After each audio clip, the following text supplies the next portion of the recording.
Guys, you know Artisan Cutlery puts out a lot of knives, but I think this is one that most people have been looking forward to. So let's turn this around and take a look at this knife from above. All right, guys, what's in this box is one of Artisan's most anticipated releases. And it's the Satyr, designed by my buddy Chris over at Cerberus Knives. So this is Chris's second knife with Artisan Cutlery. And this is a very good knife. Now, if you guys remember a while back, I had the prototype of this knife on the channel. I'll try and put that video up here if I can find it. It's been about a year. So let's get this box out of the way and we will talk about this knife. So this is a knife that a lot of people have been looking forward to. There have been some pictures of it dropped. This is the Satyr. It's done in titanium and S90V, and this is a much better version of this than the prototype I saw a while back. So this is done S90V titanium milled pocket clip, titanium backspacer, running on ceramic bearings, reverse flick only. Beautiful lines on this knife. So if you look at this, it drops down, it tapers all the way down on both sides. So closed, it looks good. Open, you get the same feel. You get this like S feel to it. I do like the aesthetics of that. It's a beautiful knife. The micro milling, or not just the micro milling, the milling on this itself is beautiful. You can see they did a great job on this milling, and it's not just an aesthetic feature, even on a pocket clip. Pocket clip was not an afterthought. It was designed with the knife, which is something I dig. I hate just the plug and play pocket clips that a lot of companies use. So you can say what you want about Artisan, not like in their pivots or not like in their logo, but when you look at the work that they do when they do a knife like this, it is great. Beautiful finish on this blade. Comes down to a relatively thin behind the edge, which was one of the things that I said about the prototype. It was really thick behind the edge when I got the prototype in. Beautiful, beautiful work on this. There are no hot spots up here where the lock bar is. The blade, the action on it is great. The blade is a nice drop point with a fairly high flat grind that leaves you just this little bit of area up here. And the fact is, on this, they have done some really good jimping. I've been critical of Artisan and CGRB's jimping from time to time, because a lot of times when they do their stonewash finish after they do the knife and the grinds, they wind up with a very soft jimping. Not the case on this one. There's no sharp edges on this at all. It's nice and chamfered. And the other thing is, we talked about that milling. It's not just there aesthetically. It is absolutely a grippy texture. So even if your hands are a little bit wet, this has a feel where it doesn't feel slippery at all. And you're up on it. So your fingers are on it. Your hand is in it. If your hands are sweaty, it does not feel slippery. But it's not aggressive. It's not like it's going to tear up your pockets. The action on this, super, super good. Now, I will say for some people, doesn't have a flipper tab, might not be for them. The detent on it is great. Access to the lock bar is adequate. It's not super, super good, but it is a very thin knife, which is another thing that a lot of people are going to love. This knife is thin. So you're getting a full-size knife in a thin package. And what happens with a broad knife like this, you can have it nice and thin and it doesn't feel awkward, because this dimension takes up what this dimension doesn't have.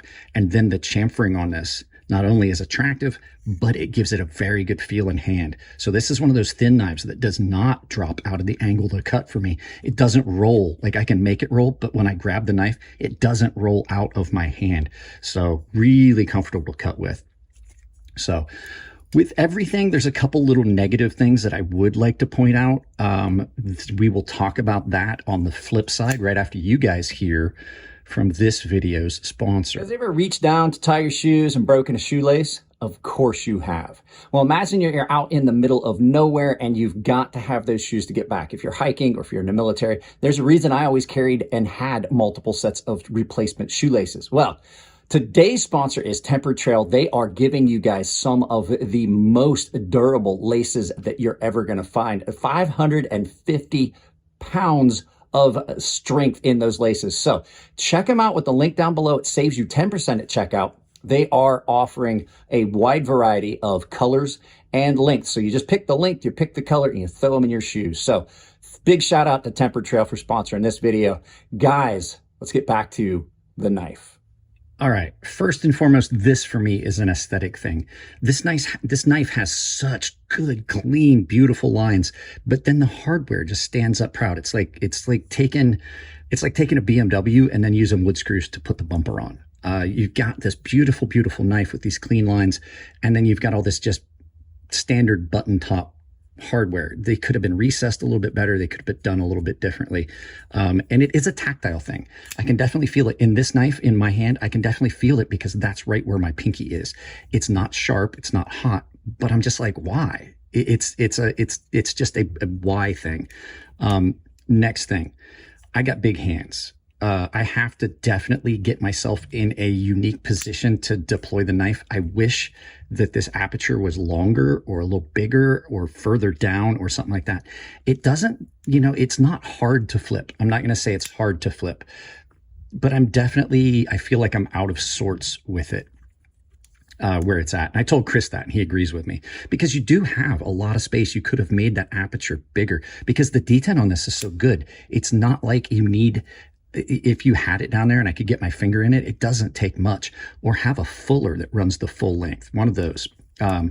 This may put people off that it doesn't have a flipper, and I find this weird because it's got a spot like it was meant to have a flipper tab. I get it. It's attractive. It gives a little facet, but it almost looks like it was originally designed to have a flipper, like you would put your finger there and then hit the flipper tab. Next thing, I said that the access to the lock bar is adequate, and it is, but I don't know how I feel about the lockup on this. It's about 50%, which means that there's a lot of exposed here. And again, that's not that attractive inside the lock bar there. It hasn't been finished on that titanium. But the other thing is, with it being far enough over, it's adequate, but it just feels tight in there. And then position of the pocket clip. You can see that half of the pocket clip hangs over the cutout. Now, this cutout does not really hinder in and out of a pair of jeans, but I had on a pair of 511s that have the reinforced seam at the pocket, the really thick seam, and it kind of drives that material down in there. And the other thing is, you're losing half of your retention, your pocket retention, by having that overhang. It would have been easy just to kind of reposition the pocket clip up a little further, maybe make it, I don't know. There could have been a way to push it further up where it wasn't overlapping the cutout there. But I mean, those are all really minor things. Even the lockup, even if the lockup's at 50%, just for a case scenario, I've had my Sebenza since 2010. And it's been at 50% since the day I bought it. And that knife gets a lot of carry. So I don't think that that's an issue.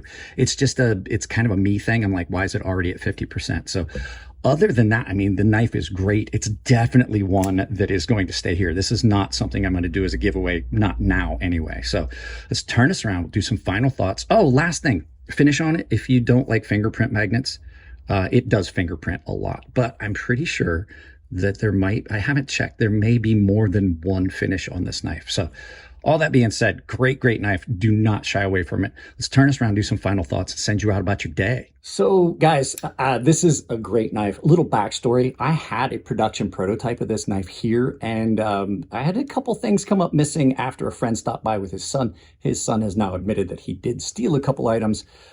Unfortunately, they don't know where they went. I think he got rid of them or gave them to somebody or something. So at any rate, I'm kind of frustrated about it, but at least I got this one from Artisan as opposed to production prototype that I got directly from the designer. So great knife. If you guys are on the fence about it, I would not pass this up. This is one that's staying with me. So that's pretty much it on this one, guys. Hopefully you liked the video. Check out the knife. I'll put a link to it down below.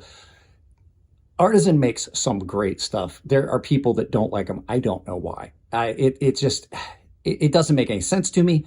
Their production quality is great. So at any rate, if you like the video, give it a thumbs up. You don't like it, give it a thumbs down, but tell me why. I can't change the content if you don't tell me what you don't like. I want to support the channel. I know I threw an ad in. I've got 3 sponsors: Coffee Brand Coffee, Dull Strung Knives, Tempered Trail. Coffee Brand Coffee and Tempered Trail have got discounts built into their link. You can also use coupon code Crazy Sharp, all one word, all lowercase, works at both of those vendors. It also will save you 40% through the month of December at Beyond EDC Knives. I also use that coupon code over at Rosecraft Blades and Fair and Forge Knife Works, so you can save 10% at both of those. I've got links to most of the vendors down below. If I don't have a discount for them, at least if you're going to buy knives and you use my links down below, it supports the channel. Same with my Amazon store. Anything you purchase, Jeff Bezos pays me, not you. It doesn't cost you anything. And it's just take that link, pin it to your browser, use it for all your Amazon shopping. Think about joining the public Discord I have down below. It's a lot of fun. There's like 18 or 19 people now. But I have got a membership where I have a private Discord. I do exclusive content. I do giveaways. And I have a premium tier sharpening tutorial series here on YouTube. So guys, that's it on this one. I love you all. Keep it clean in the comment section. If it's your birthday, happy birthday. And I will see you in the next video.